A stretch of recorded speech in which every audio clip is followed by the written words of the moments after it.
Brought to you by NBC bearing, भारताची पहिली bearing उत्पादक।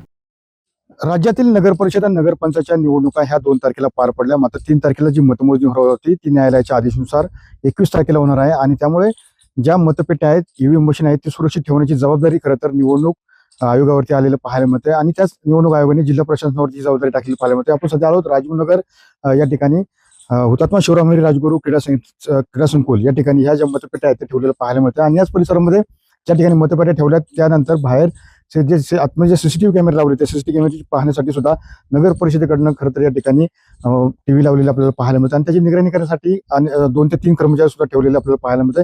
कारण की अनेक जे उमेदवार असतील किंवा त्यांचे कार्यकर्ते असतील यांना आतमध्ये आपली मतं सुरक्षित आहेत का, मतपेट्या ईव्हीएम मशीन सुरक्षित आहेत का हे पाहता यावं यासाठी खरं तर हे कॅमेरे लावलेले आपल्याला पाहायला मिळते। त्यासोबत या ठिकाणी आपण बॅरिकेडिंग लावलेलं पाहायला मिळतं कारण की सुरक्षेच्या दृष्टिकोनातून या ठिकाणी आपण पाहतो की कशा प्रकारे सध्या जिल्हा प्रशासनाने ही जी तयारी आहे ती केलेली पाहायला मिळते। त्यासोबत या परिसरामध्ये अग्निशमन दलाची गाडी सुद्धा नगर परिषदेकडनं लावण्यात आलेली पाहायला मिळते। त्यासोबत पत्रकार कक्ष असेल आणि पोलिसांसाठी थांबण्याची व्यवस्था असेल अशा प्रकारच्या ज्या व्यवस्था आहेत ते केलेल्या पाहायला मिळते।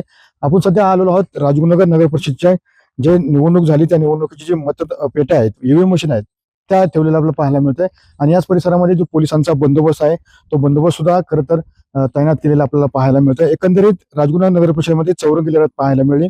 शिवसेना असेल, राष्ट्रवादी काँग्रेस असेल, भाजप असेल आणि उद्धव बाळासाहेब ठाकरे शिवसेना असेल यांच्यामध्ये खरं तर ही महत्वाची जी रंगत आहे ती पाहायला मिळेल आणि याचमुळे या ठिकाणी असलेला जो नगराध्यक्ष कोणाचा होणार याकडे सध्या सर्वांचं लक्ष लागलेलं आपल्याला एकंदरीत पाहायला मिळते। जी मतमोजणी आहे ती मोजणी खरं तर पुढे ढकलली आहे त्यामुळे या परिसरामध्ये सध्या राजगुरुनगरचा नगराध्यक्ष कोण होतो याची उत्सुकता सध्या शिगेला लागलेली पाहायला मिळते। मात्र एकंदरीत पाहतो ज्या पद्धतीने पोलिसांचा कडेकोर्साचा बंदोबस्त या ठिकाणी 24 तास ठेवलेला पाहायला मिळतोय कारण की ही मतमोजणी सध्या 21 तारखेला होणार आहे आणि 21 तारखेनंतरच समजेल की राजगुरुनगर शहराचा नगराध्यक्ष कोण होणार हे 21 तारखेलाच या ठिकाणी खरं तर पाहायला मिळणार आहे।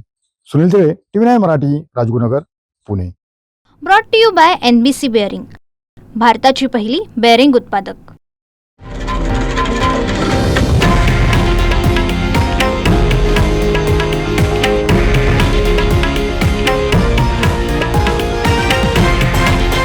हे आहे देशातील नंबर 1 न्यूज नेटवर्क आणि आपण पाहत आहात TV9 मराठी, एकमेव।